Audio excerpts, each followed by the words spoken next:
Hello folks, my name is Jim Worthen. The show is Worthen One-on-One. We're here every week on channel 17.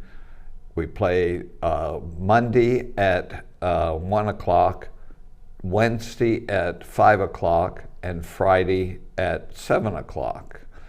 Now, that's just the base platform that we've had for years.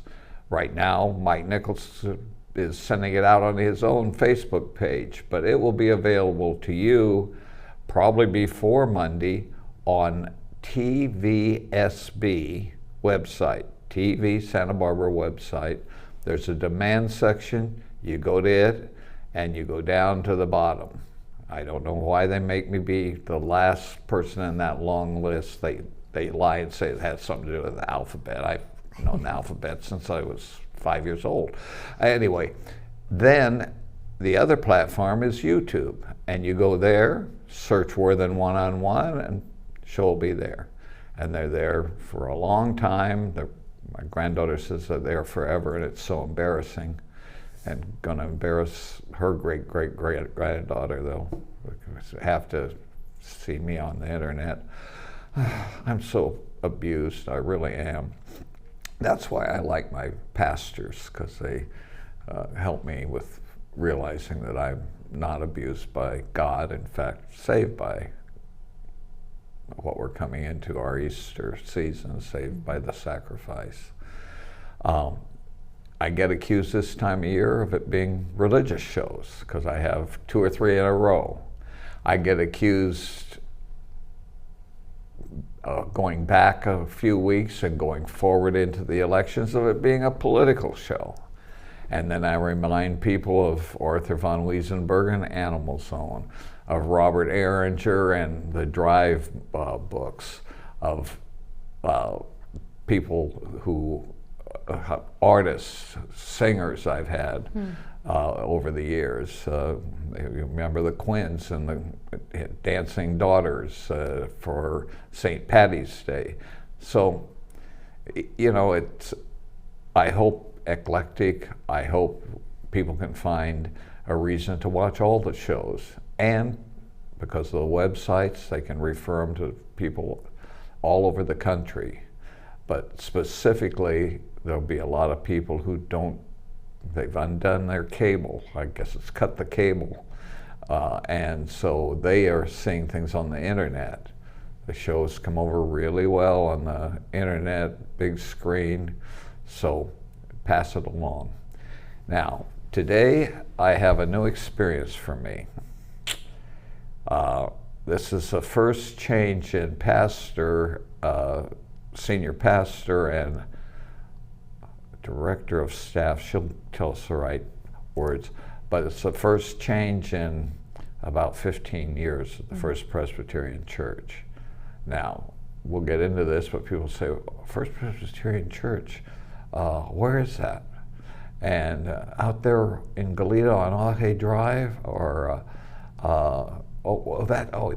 that's the church up in Montecito. No, it's we'll get into it, where it is and how long it's been there and its history. So the other thing is a female senior pastor. Now, you all know what a male chauvinist pig I am. And so I had to get my head around a woman running things.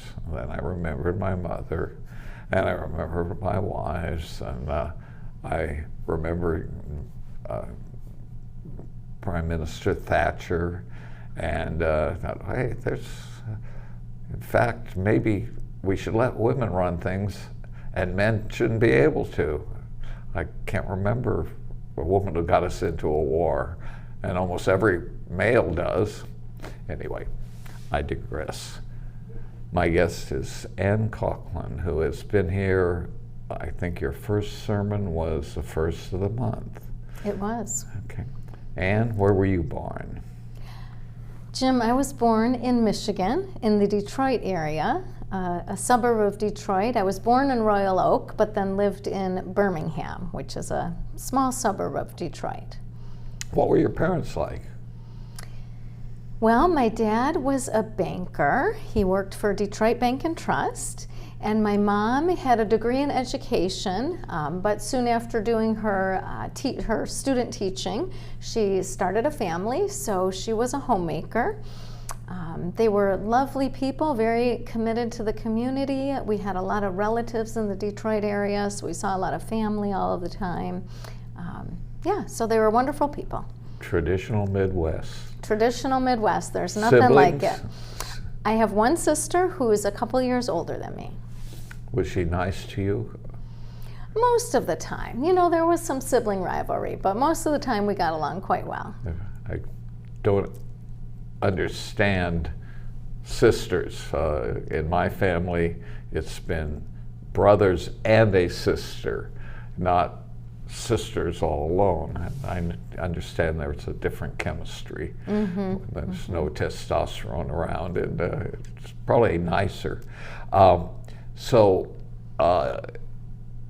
Where's your sister now? She is still in Michigan. What's she do? Yep. She is a social worker, and she works for the VA doing counseling for vets, especially vets that have been affected by PTSD. And some are so traumatized that they really can't even go out of their house. So even before the pandemic, she was doing all of her counseling through on a screen, and continues that. I hadn't heard that as much. Maybe I've heard it before, but PTSD, agoraphobia. Yeah, not. Well, my brother, now that I think back, my brother was in the Second World War as occupation forces and merchant marine, and he ended up a lifelong battle against agoraphobia. Okay. And so, yeah, it's interesting. I learned so much in this show. Nieces, nephews, we don't want to, they may watch this. You don't want to let them. I have some nieces and some nephews. Yes. Yep, on both sides of the family. We come back to, you're in Michigan, you're going to elementary school. Now, doesn't sound like your family was professional Christians, so you didn't go you went to public school?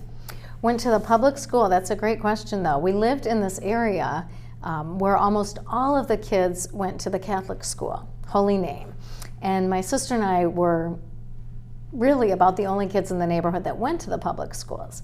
So I actually used to beg my mom to be Catholic because I wanted to go to the school where all the other kids went, and they could go to church on Saturday night, and they could wear blue jeans and not have to be put in these frilly dresses that my mom would put me in on Sunday morning. So I used to beg her to be Catholic, but that never came to pass. What was the church you went to? So when I was young, we went to an Episcopal church, sort of off and on, not real regularly. And then when I was in second grade, my family moved across the state, so from the Detroit area over to West Michigan, to Grand Rapids.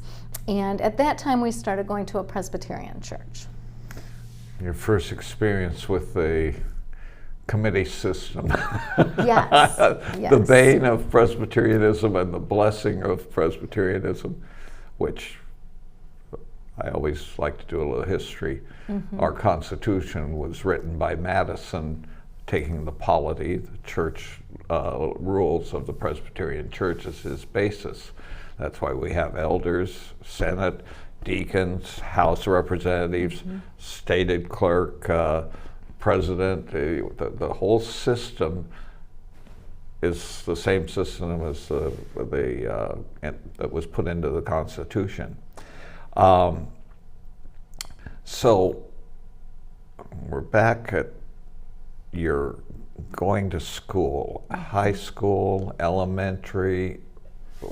How far at each of these moves, you just stayed in public school? Stayed in public schools, yes. I actually ended up going to a different school each year from first grade, a different school in second grade, a different school in third grade, a different school in fourth grade. So that was, kind of hard being the new kid, but then was in the same school system from there on up.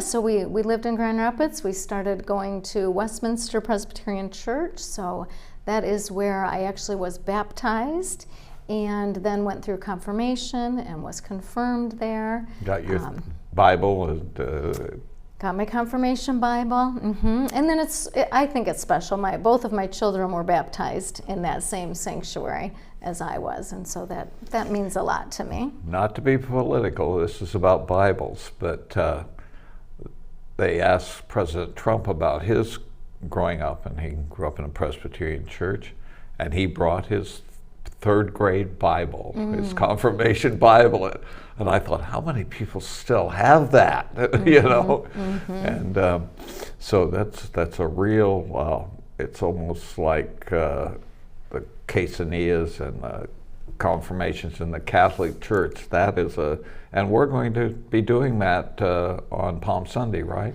Very soon, yes. So that is a time when, especially in the Presbyterian Church, we do baptism really anywhere along someone's lifetime, but since we do infant baptism, when the parents sort of promise to raise their children up in the Christian faith, and the congregation promises to help that process and support the parents, then what confirmation really is in 8th grade, or sometimes it's in 9th grade, where the teens themselves study the faith, they write their own statement of faith, and then they are confirming those baptismal vows. So they're it's when they really take their faith on for themselves and make their own commitment.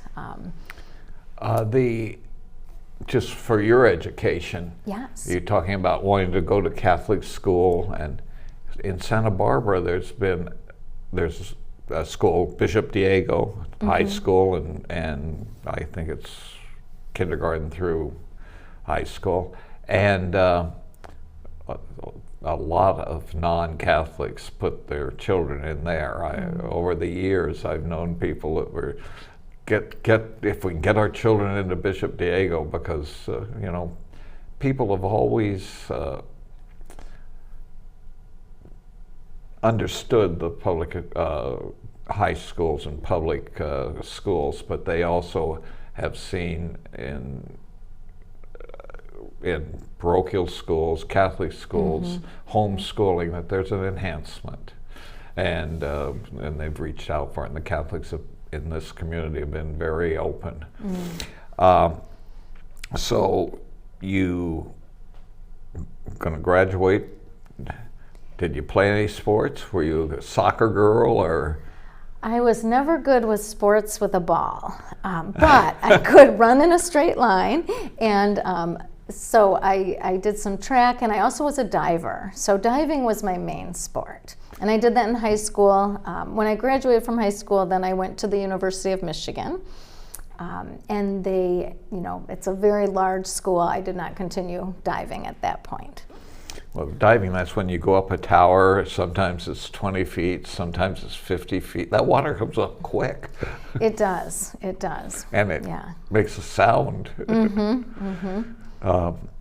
So what did you major in? So at the University of Michigan, I majored in biology. I was really on a pre-med track, thinking I wanted to go to medical school. And then about my junior year, when I really thought about that in a little bit more depth, and this was a while ago, back in the 80s, there weren't a lot of part-time doctors, there weren't even a lot of female doctors. So I actually took a slight shift and decided to go to physical therapy school. So I went to graduate school at Duke University to get my master's in physical therapy. So that was my first career, so to speak. So I did physical therapy for about 15 or 20 years before I actually ended up going to seminary. Well, where did you meet your husband? And tell us about your children. I would love to. So I met my husband in 7th grade homeroom. So we go way back. I think we were put in homeroom classes by alphabetical. So he was a C and I was a G, and we were in homeroom together. And then if you were in the same homeroom, you also had English and geography together. So we had 3 classes together. So we were friends for a few years, and then our first date actually was the homecoming dance our sophomore year in high school. And he was a swimmer, so he was the captain of the boys' swim team, and I was the captain of the girls' swim team. Yeah, so we go way back. And we dated on and off through high school, on and off through college. He actually went to college down in Dallas. He went to Southern Methodist University, and he swam there. And he would drive back and forth across the country to Ann Arbor to come visit me. And then once we graduated from college, we got married that summer.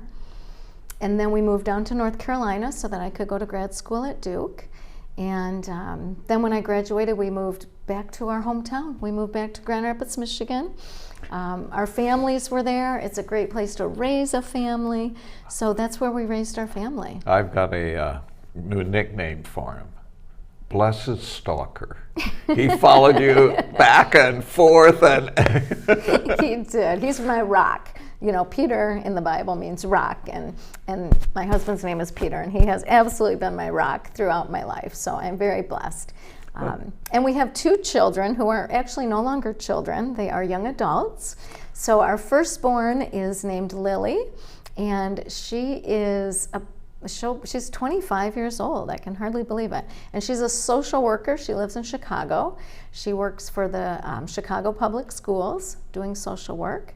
So I like to say she too is doing ministry, because I think that really is ministry to serve kids in that large school system. Now, you mentioned somebody that was dealing with vets, and that is my sister. Yeah. Amazing. Yeah. So both different track exactly, but in the same calling. Field, in the same calling. Yes. Yeah. So she's 25, and then my son is 22, and he will graduate from the University of Michigan at the end of this month. And he actually lived in the same dorm as I did, which was really fun. And my dad also went to the University of Michigan, and my son is his only grandchild who went there and graduated. So he is no longer with us, but my dad, Lewis's grandpa, would be very proud. So what's your son gonna do? Come to Santa Barbara and sleep on the couch? Come on. He's going to come to Santa Barbara and visit, but no, he's graduating with a degree in physics and computer science, and he went through this whole pretty rigorous interview process last fall, and he has a job working in San Francisco. So he's going to move to San Francisco and work for a company doing financial technology. As a software engineer is his job title. Has he found the 3 roommates for the 1-bedroom apartment yet? He's working on it, Jim. He is working on it. Santa Barbara's high. Double it. That's San Francisco. I know. It's a beautiful city. It's maligned more for its failures. I grew up in San Francisco, up on Mount Davidson, where the cross was for years, and on an old dairy. So I'm in the middle of San Francisco on a kind of a ranch, and it was just beautiful, and it was called the city. And women went downtown to shop, but they had to have their hats on, and it was even formal to go to the supermarkets. And I went back with my daughter to relive that part of my life, because she's doing a book in genealogy. And it was, when I came home, I said, they said, how bad was it? I said, except for 2 or 3 blocks in the Tenderloin down Lower Market Street, I didn't see anybody begging. I didn't see anybody sleeping at Fisherman's Wharf. Or my junior high school was there, and it was the same. Wow. My high school in the East Bay was gone, but the H. Hayward was up on the hill still in yellow, and it was just amazing to, and my junior high school in Hayward was the same. So it just was amazing that so much of it, in all the changes, it still was preserved, including First Presbyterian Church Hayward, which we built. So that's enough about me. Shut up, Jim. We've got you back in Michigan. Your husband and you're beginning to have children, and your profession is physical therapy. What's your husband doing? He's in business, so he's in inventory management. So he's always been dealing with supply chain issues, so it was interesting during the pandemic. That's sort of his expertise. Like he would say, what's new? Exactly. You get fuel in the trucks and you get them here.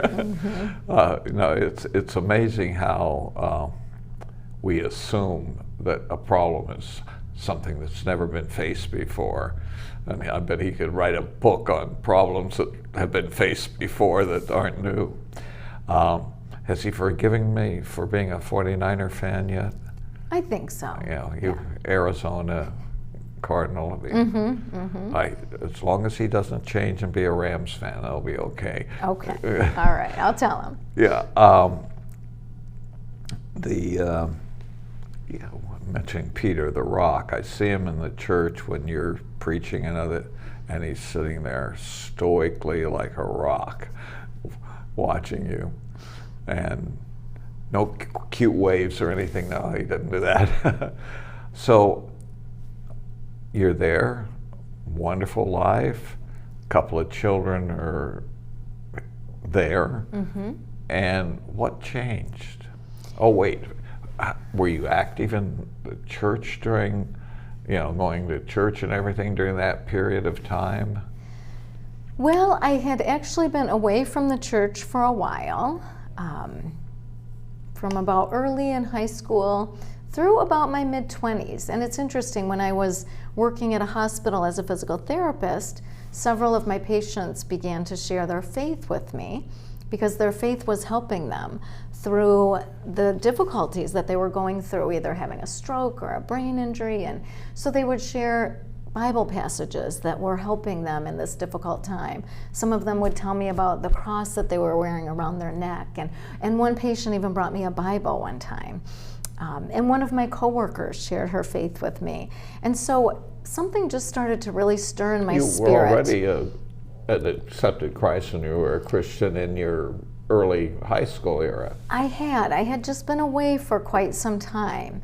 And so I decided to go back to church, and was welcomed very warmly, and I became very active, very, very active at our church. Was an elder for young adults. That was back when I was a young adult. Was involved in Presbyterian women. I went on a mission trip. And then someone in the church invited me on a trip to Turkey that she was helping to lead. Hold that trip, because okay. What you're describing, you even did a sermon on Sunday. A loved one by the father who goes off and does, some of us, terrible things, others just drift away. And what do we call that? So yes, I preached on the parable of the prodigal son, yes, who is welcomed back warmly by his father with open arms and a big celebration and festivity. And he was lost and he was found. And so there's a lot of celebrating when someone is found. And that was my experience. I felt found by God. I felt that God had been pursuing me. And I felt when I came back, and it was to the church where I was baptized and confirmed, and it felt like a homecoming experience. So I felt very much embraced by God. And I think that's what allowed me to get so involved. And we just had a wonderful, vibrant congregation. And it was a large downtown church. I mean, we had probably 100 people in our young adult group.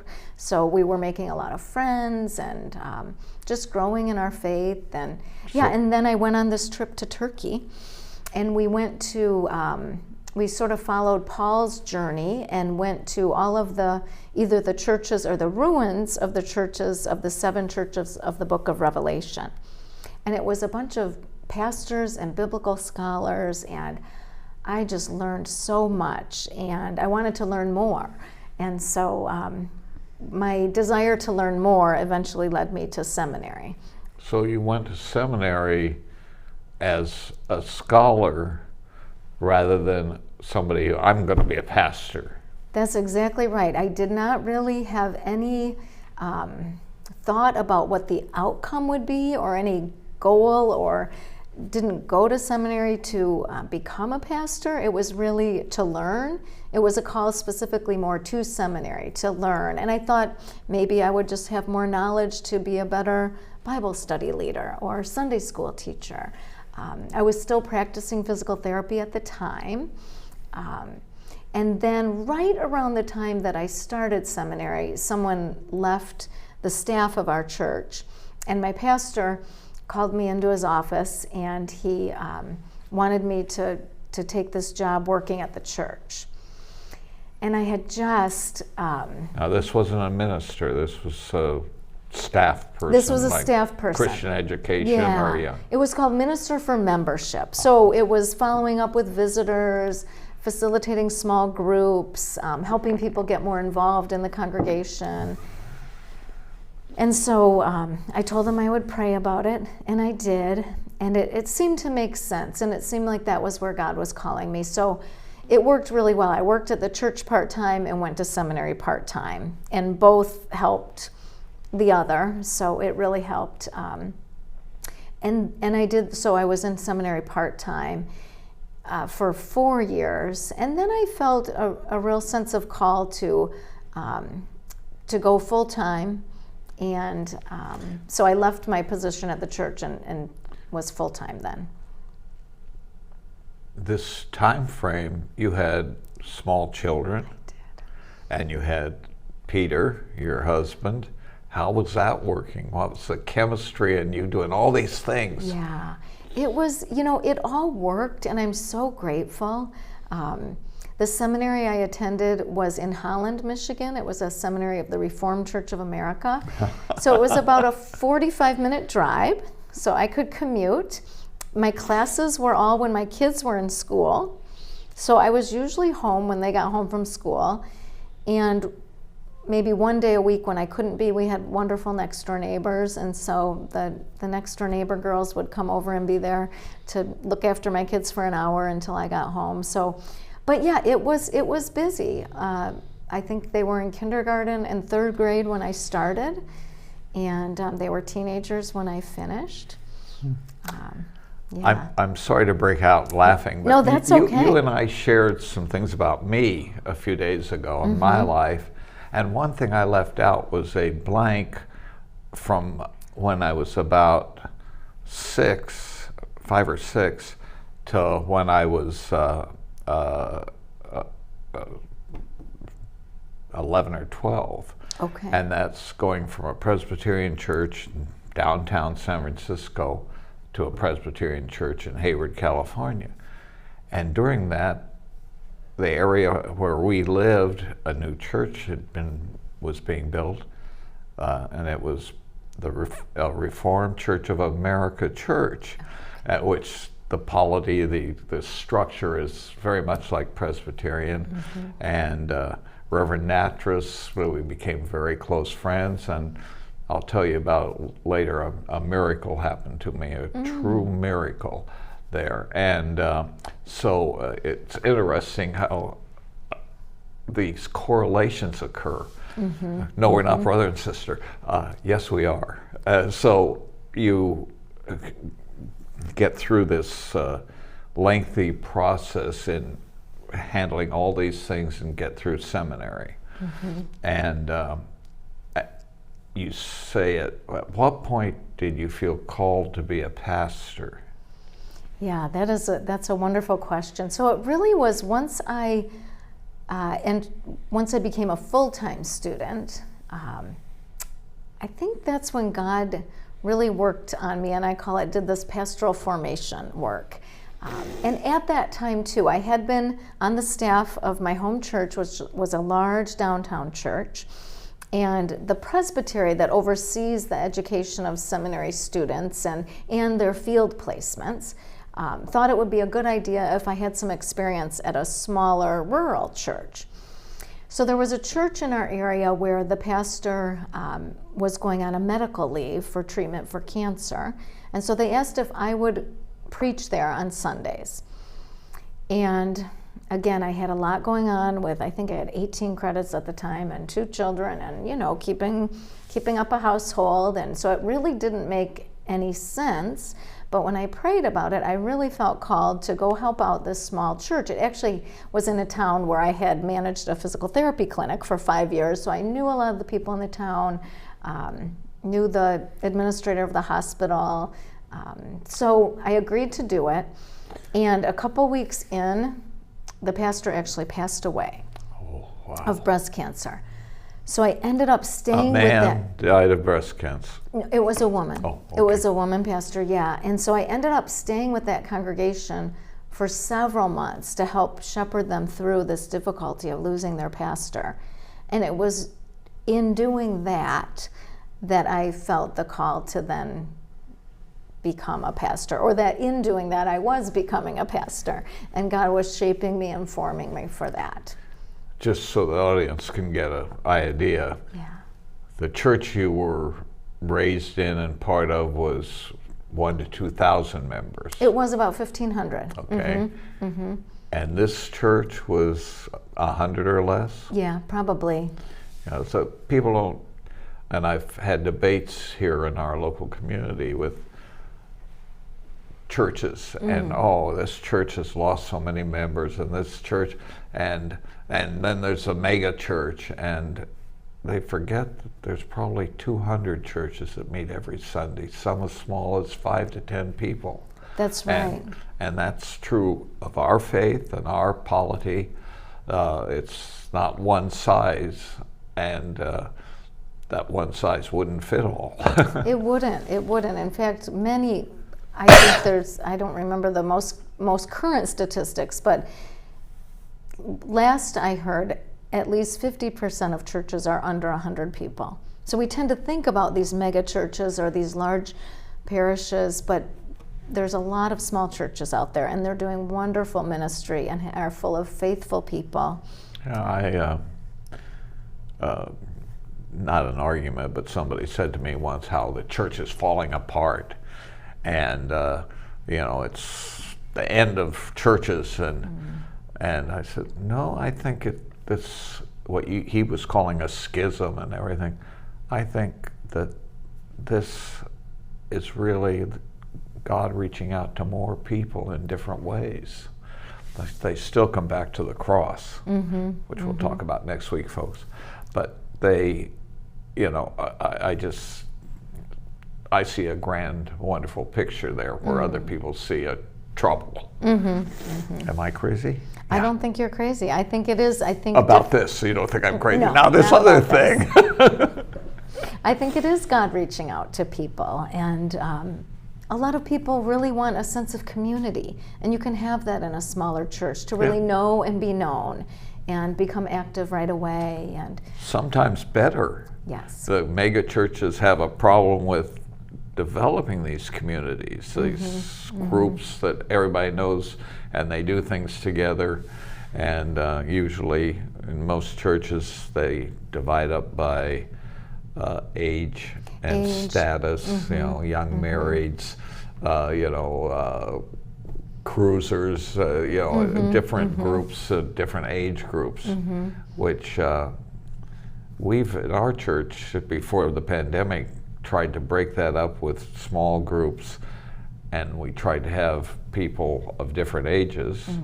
I turned out to be of the 12 or 14 people, I probably was the third from the youngest. And sadly, during the pandemic, we lost 3 of the 12 people not to the pandemic, but just their time had come. Wonderful saints. But that kind of restructuring, has that been happening more and more? That has. I think the church used to divide people up into age groups and then realize the limitations of that. And so there's been a movement for more intergenerational ministry, intergenerational small groups, intergenerational worship, and I think that's a good movement, because we can learn from other generations, and older people love to see kids, and the kids can have many surrogate grandparents, and I think it's a wonderful way. It's more of a family orientation. And again, the church is not in what's happening to it in the world is not entirely different than other venues. We have this age, what's it called? Age tiering people. They try that in mobile home parks. Oh, right. And this group club and this, and rightly or wrongly so, divorces occur, and all of a sudden this person is 20 years older. Now, where does that couple fit in these structures? Mm-hmm.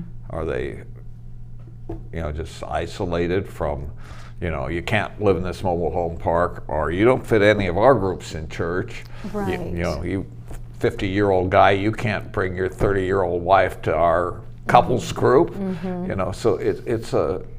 Have you seen that as a structural problem? I haven't, but I think that's a good point, that we want to be open and welcoming and not restrictive in those sorts of groupings. And so I think the church is learning to do that. The churches, the mainstream we call ourselves, churches have lost a lot of membership in the last 30 years. Mm-hmm. First Pres, which we'll have to describe where we are. First Pres was built when its membership was over 1,500. Mm-hmm. It came from sites, one main one down across from the library downtown. We marched up State Street to the new sanctuary, and it's developed more and more. And 150 years between the first Presbyterian forming a little group in Santa Barbara till 2 years ago. So storied history, gigantic size, and right now our membership's around 400. Mm-hmm. And it's more tilted to people over 50, although we have great young people and great young couples, but it's still, but something you may not know is that Santa Barbara forever has been the home of the newlywed and nearly dead. It has always been that. It's always been a phenomena here that people came here, they grew up here and everything, and then they drifted away, and then the older parents, and then people coming back, and so it's always been a schism in age in the community. And so our church, as I say, was down across from the library and downtown Santa Barbara. There's a 3-story building with a coffee shop at the bottom, and that was our Christian Ed building, and that's the only thing remaining there. I love to go have coffee there and say, I taught second grade Sunday school right above us here. And so why don't you describe where we are and the facility that you came to, and when you first really got to know about the facility? Was it a drawing card? Did they give it, say, you can have this? Explain that transition that brought you as not only a pastor, what's the term for your Head of staff? Head of staff, Head of that's staff, it. yeah. So boss lady and pastor. That's right. Tell you what to do and love you. No, go ahead. Well, and you're right. First Presbyterian Church of Santa Barbara has had over 150-year history serving this community, and it's just wonderful to be a part of that. And it's interesting because my home church also just had their 150th anniversary, so very similar churches. And at some point, yes, First Presbyterian moved from downtown, and we are now located on the corner of State and Constance. Oh, that's what that big building That is when you come to the stoplight. Beautiful white signs. church, yes. It's a beautiful facility, a beautiful campus. So I believe the sanctuary was built first, and then a little while later, a Christian Fellowship Center was built, and then a beautiful chapel. We also have an early childhood center that is just wonderful. So 5 days a week, we are serving the needs of children 3 months through 6 years old. Fully licensed. The classrooms are outside, so the children get to be outside playing and with wonderful instruction. It's just a wonderful facility. And I first visited the facility last October. So I was serving a church in Mesa, Arizona, also called First Presbyterian Church. And I was sensing that my ministry there was coming to a close, and there was this posting that First Presbyterian Church of Santa Barbara was in the search process. And so had some interviews through Zoom and on the phone, and then was brought out to interview in person. And so that was the first time that I actually saw the facility, and it is beautiful. And as you know, First Presbyterian Church took the opportunity of the pandemic when worship went online to do some renovations. So the sanctuary has just had undergone some wonderful renovations in terms of the carpeting, the flooring. There's not too many opportunities when churches can take all the pews out of their sanctuary and redo that flooring that gets well worn underneath pews. So they did that, and a lot of upgrades to our sound and video system, and put in a hearing loop so that those who have difficulty hearing can more easily hear the beautiful music and the Word of God that's being read and proclaimed in that sanctuary. A couple of $1 million, I think, was spent, and it just incredible change.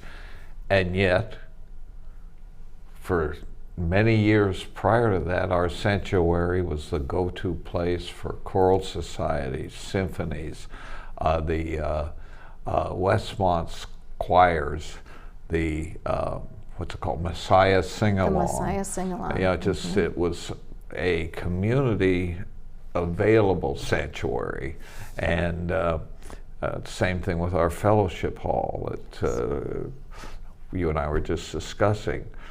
Sure, there's we have our church sings there, and there's some other groups, religious use, but the county's going to use it.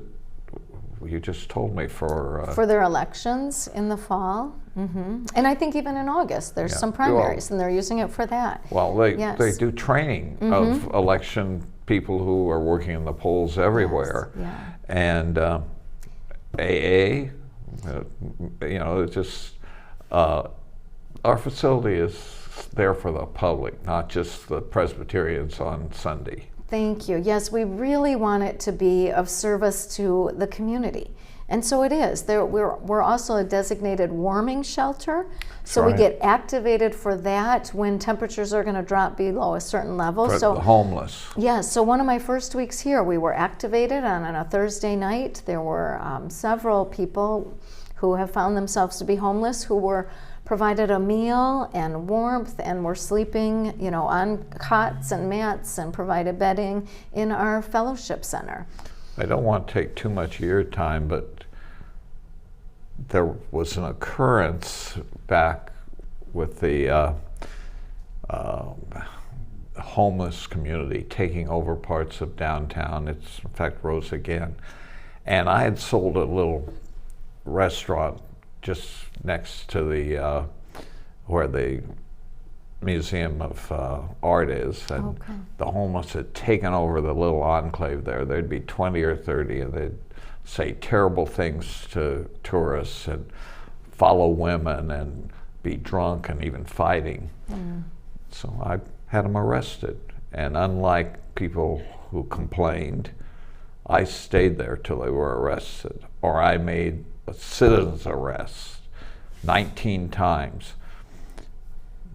You know, that wasn't anti-homeless. These people were sick. 2 of them that I had arrested were fighting in the middle of State Street when it was a thoroughfare. And, you know, they were danger to themselves, besides not good for our businesses. I hope they got help. Well, I hope they got the help unfortunately, a couple died. Like a lady died homeless lady died on State Street just this last week. Both the murder rate and the death rate is so much higher in that small 700 people. They're not all the same people. But that's the point. I offered to work at the warming shelter, come and help serve food, and you know, and I did it several times. I probably saw 300 different homeless people.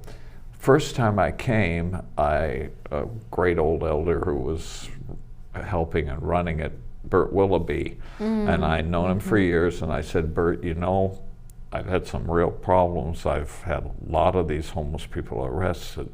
He said, you won't cause a scene, will you? I said, no, if I see one of them, I will slip out the back door.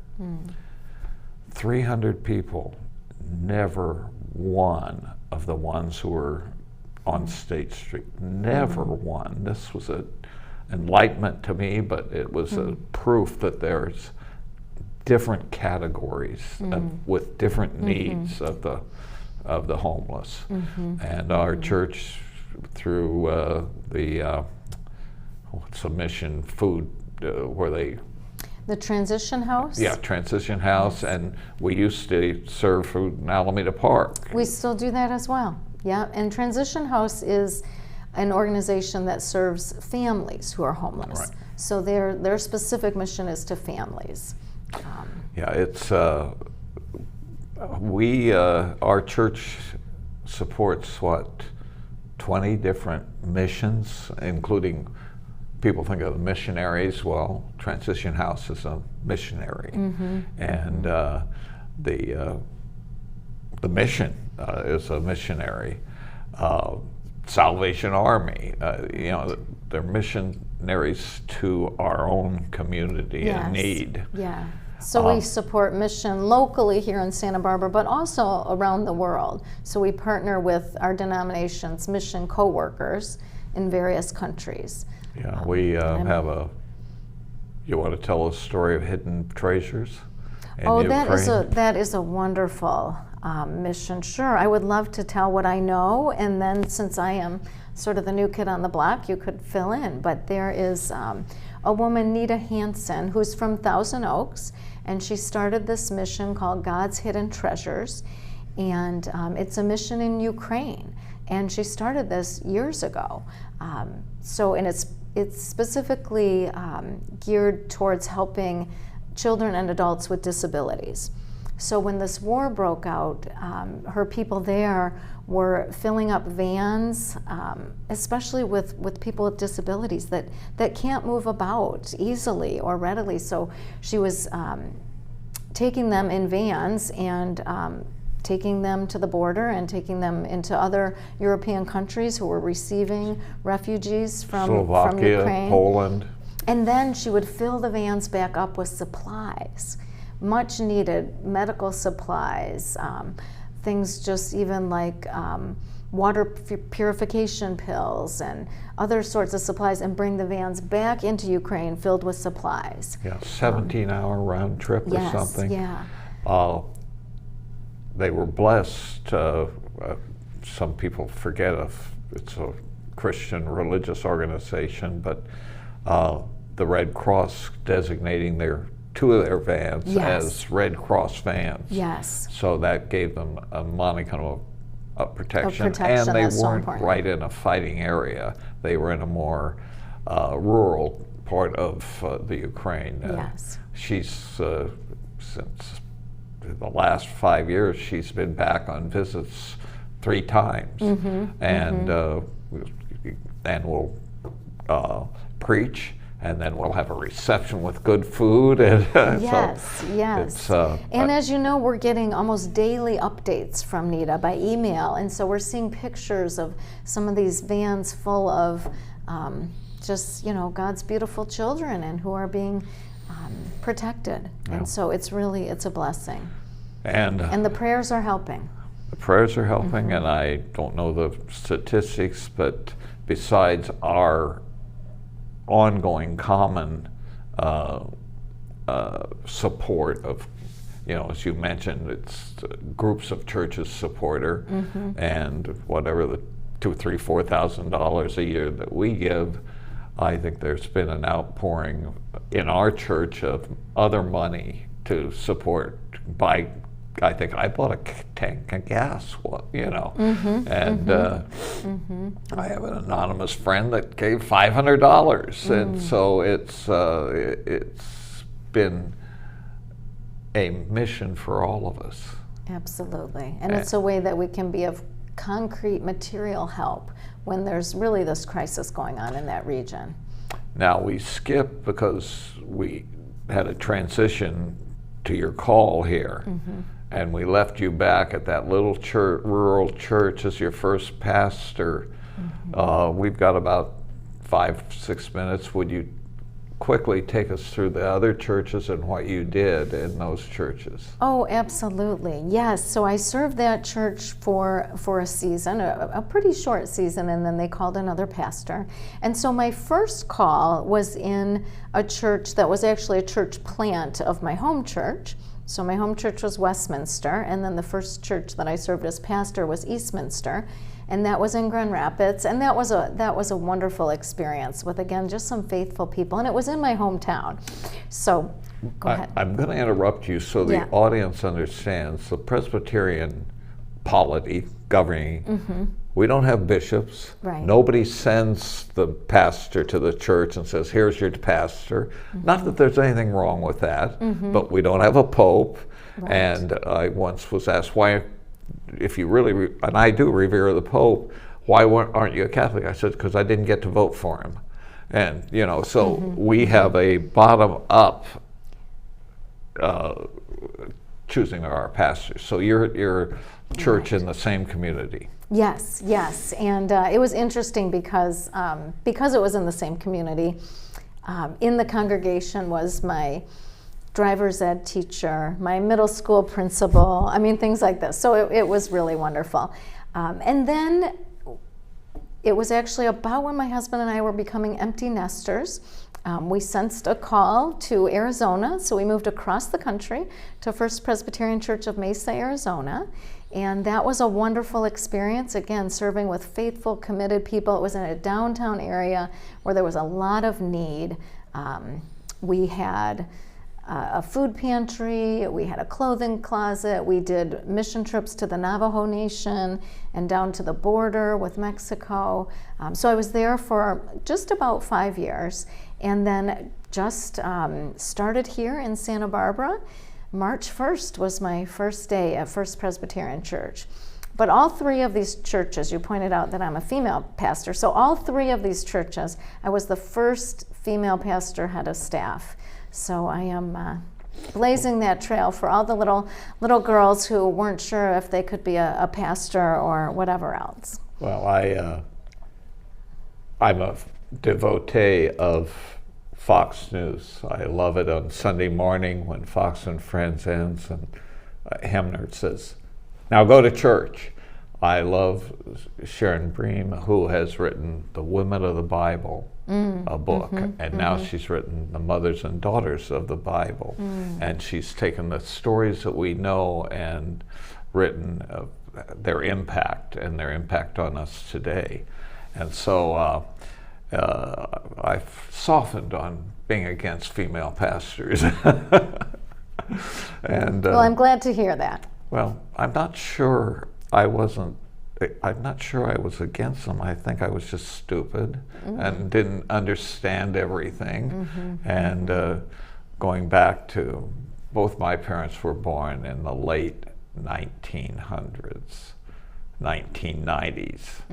And so I was a late child. My mother was 46, my dad 49. Wow. And so there's some of that tradition, you know, that some of that, what it was like then. Yes. And I think I fell into that. And so forgive me.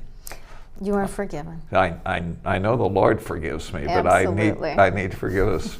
So give me, in the next 2 minutes, some ideas of what you're planning. I know you aren't going to come in and make big changes, but what do you see it enhancing? Well, again, we at First Presbyterian Church, we really want to be a light on a hill, a city on a hill, a light for the community. So we want to be of service to the community and reach out to neighbors in need. So we're looking at ways that we can continue to do that. We have a long history of doing that, but there might be, in this post-pandemic period, hopefully we are coming out of this pandemic, some new areas of need where we could be of service. We also have a wonderful history of serving children in the area. So we have a Presby camp that's coming up in June. So we're just continuing to see how we can be of service. We're looking at our Sunday mornings, at our worship. So my role right now is listening and learning the congregation, learning the community, and then helping to create a vision for the future and listening to where God's leading us, to be faithful to the call to be Christ's ambassadors in the world. Well, it's we certainly have the gift of the facility and the gift of the staff. Your associate pastor, Eric Weeby, is doing incredible things. He is a gift, and I am just blessed to work with him. And I know he's going to be on your show very soon. So yes, we are working well as a team together, and so I feel very blessed with that.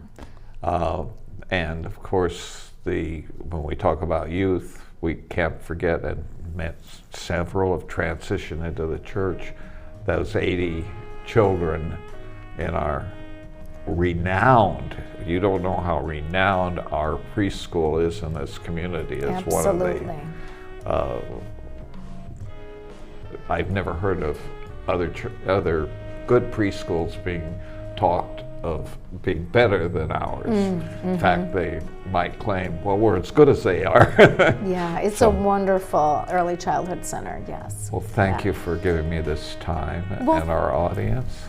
And I always tell my guests, we'll do it again. We'll do it again. Thank you, Jim. I appreciate the invitation. It has been a joy to talk with you this afternoon, and I'll look forward to seeing you at church on Sunday. You bet. I'm always there. You are.